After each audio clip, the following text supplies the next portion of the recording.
ሰላም ጤና ይስጥልን። የተወደዳችሁና የተከበራችሁ የቻናላችን ተከታታዮች የነሐሴ 16 2018 እጅግ ወሳኝና አነጋጋሪ የሆኑ መረጃዎችን ነው ይዤላችሁ የቀረብኩት።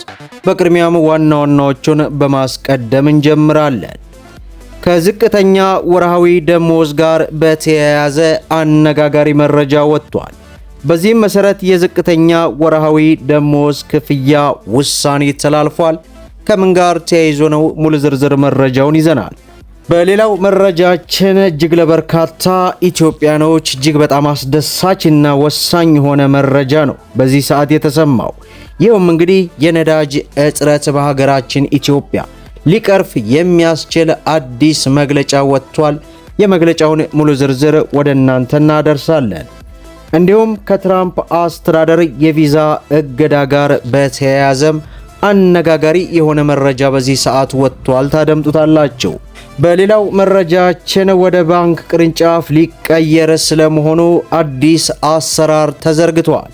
ይህንና መሰል መረጃዎችን ወደ እናንተ እናደርሳለን። ቪዲዮን ላይክ፣ ቻናሉን ሰብስክራይብ እያደረጋችሁ እስከ መጨረሻው ድረስ ተከታተሉ።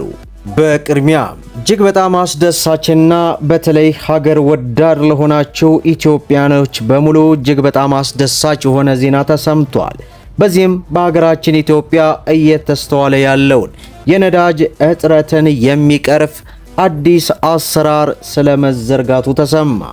አፍሪካዊው ቢሊዮነር ኤለን ዳንጎቴ በኬንያው ላሙ አካባቢ ለመገንባት ላቀዱትና በቀን 700,000 በርሜል ነዳጅ የማጣራት አቅም ለሚኖረው ግዙፉ የነዳጅ ማጣሪያ ፋብሪካ ለምስራቅ አፍሪካ ሀገራት ከቀረበው የ30 በመቶ የባለቤትነት ድርሻ ላይ ኢትዮጵያ ለመሳተፍ ፍላጎት ማሳየቷ ተገለጸ። በዚህም ኢትዮጵያ በኬንያ ለሚገነባው ግዙፉ የነዳጅ ማጣሪያ ፋብሪካ የባለቤትነት ድርሻ ልትይዝ መሆኑ በተለይ ሀገር ወዳድ ለሆኑ ኢትዮጵያኖች ይህ በስርዓት መሆኑ ተገልጿል። ይህንን የገለጹት የኬንያው ፕሬዝዳንት ዊሊያም ሩቶ የኢኮኖሚ አማካሪ የሆኑት በናይሮቢ በተካሄደው የካፒታል ማርኬት መድረክ ላይ እንደሆነ ብሉምበርግ ዘግቧል። አማካሪው ከዚህ ግዙፍ የነዳጅ ማጣሪያ ፋብሪካ ለምስራቅ አፍሪካ ሀገራት የ30 በመቶ የባለቤትነት ድርሻ መቅረቡን ነው የገለጹት። አክለውም ኬንያ $500 ሚሊዮን የሚያወጣውን የ10 በመቶ ድርሻ ለመግዛት ፍላጎት ማሳየቷና ኢትዮጵያና ሩዋንዳም በፕሮጀክቱ ላይ የባለቤትነት ድርሻ ለመግዛት ፍላጎት ማሳየታቸው በመድረኩ ላይ ተገልጿል። እስከ $16 ቢሊዮን ወጪ ይደረግበታል ተብሎ የሚገመተው የነዳጅ ማጣሪያ ፋብሪካ አጠቃላይ ወጪው $20 ቢሊዮን ይደርሳልም ተብሏል። የመሰረት ድንጋይ የማስቀመጥ መርሃ ግብሩ መስከረም ወር ላይ ይካሄዳል ተብሎ እንደሚጠበቅም የብሉምበርግ ዘገባ በዚህ ሰዓት አስነብቦናል። በሌላው መረጃችን ከትራምፕ አስተዳደር የቪዛ እገዳ ጋር በተያያዘ አዲስ መረጃ ተሰማ። የኒውዮርክ የፌዴራል ፍርድ ቤት የፕሬዝዳንት ዶናልድ ትራምፕ አስተዳደር ከ75 ሀገራት በሚመጡ ዜጎች ላይ ጥሎት የነበረውን የኢሚግሬሽን ቪዛ እገዳ ውድቅ አደረገ። የፍርድ ቤቱ ዳኛ እንደተናገሩት የውጭ ጉዳይ ሚኒስትሩ ያሳለፈው ይህ እገዳ በግልጽ ህገወጥና ከሚኒስትሩ ህጋዊ ስልጣን ውጭ ነውም ብለዋል። ውሳኔው በዜግነት ላይ የተመሰረተ መድሎ በመሆኑ ከሀገሪቱ የኢሚግሬሽን ህግ ጋር እንደሚጋጭም ገልጸዋል። እገዳው ከአፍሪካ፣ ከላቲን አሜሪካ፣ ከእስያና ከአውሮፓ የመጡ የቪዛ አመልካቾችን የጎዳ ሲሆን የትራምፕ አስተዳደር አመልካቾቹ በመንግስት ላይ ጥገኛ የመሆን ስጋት አለባቸው የሚል ምክንያት አቅርቦም እንደነበር ተገልጿል። ክሱን የመሰረቱት የኢሚግሬሽን መብት ተሟጋች ድርጅቶች በፍርድ ቤት ውሳኔ መደሰታቸውን ሲገልጹ፣ የውጭ ጉዳይ ሚኒስትሩ በበኩሉ እስካሁን የተሰጠ አስተያየት እንደሌለ ተገልጿል። በዚህም የትራምፕ ቪዛ እገዳ በፍርድ ቤት ውድቅ መደረጉ በዚህ ሰዓት ይፋ ሆነዋል። በሌላው መረጃችን ከዝቅተኛ ወርሃዊ ደሞዝ ክፍያ ጋር በተያያዘ አነጋጋሪ መረጃ ወጣ። የተባበሩት አረብ ኤምሬት በተለያዩ የሙያ መደቦች ለሚቀጠሩ የውጭ ዜጎች ዝቅተኛ ወርሃዊ ደሞዝ 4000 ዲርሃም ወይንም $1800 ገደማ እንዲሆን ውሳኔ ማስተላለፏል። በዚህ ሰዓት ዋዜማ አስነበበች።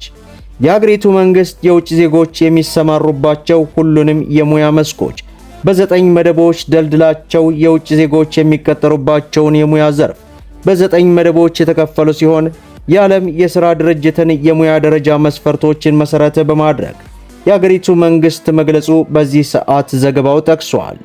ከ9ኙ የሙያ መደቦች መካከል ከድርጅት ማናጀርነት፣ ከኮንስትራክሽን፣ ከግብርና፣ ከአገልግሎትና ሽያጭ እና ከማዕድን ዘርፍ ጋር የተያያዙ ምድቦች ይገኙበታልም ተብሏል።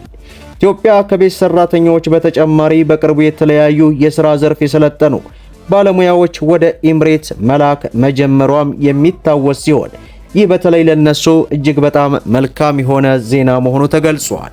በሌላው መረጃችን ወደ ባንክ ቅርንጫፍ ሊቀየር መሆኑ አዲስ አሰራር ስለመጀመሩ ይፋ ሆነ። የኢትዮጵያ ፖስታ በመላው ሀገሪቱ የሚገኙ 3000 የሚጠጉ ቅርንጫፎች በኩል የባንክ አገልግሎቶችን ወይንም ኤጀንሲ ብሬኪንግ ለመስጠት የሚያስችለውን ዝግጅት ማጠናቀቁን አስታወቀ። አሰራሩ የኢትዮጵያ ብሔራዊ ባንክና የንግድ ባንኮች በጋራ በባለቤትነት የሚያስተዳድሩትን ኢትስዊች የክፍያ መረብ መሰረት ያደረገ ሲሆን በአሁኑ ወቅት በ700 ቅርንጫፍ በሙከራ ደረጃ ላይ መጀመሩንና በወር ጊዜ ውስጥ ሙሉ አቅም በሀገር አቀፍ ደረጃ ስራ እንደሚጀምር ተገልጿል። በዚህም የኢትዮጵያ ፖስታ 3000 የሚጠጉ ቅርንጫፎችን ወደ ባንክ ኤጀንትነት ለመቀየር እንቅስቃሴና አዲስ አሰራር መጀመሩ በዚህ ሰዓት ይፋ ሆኗል።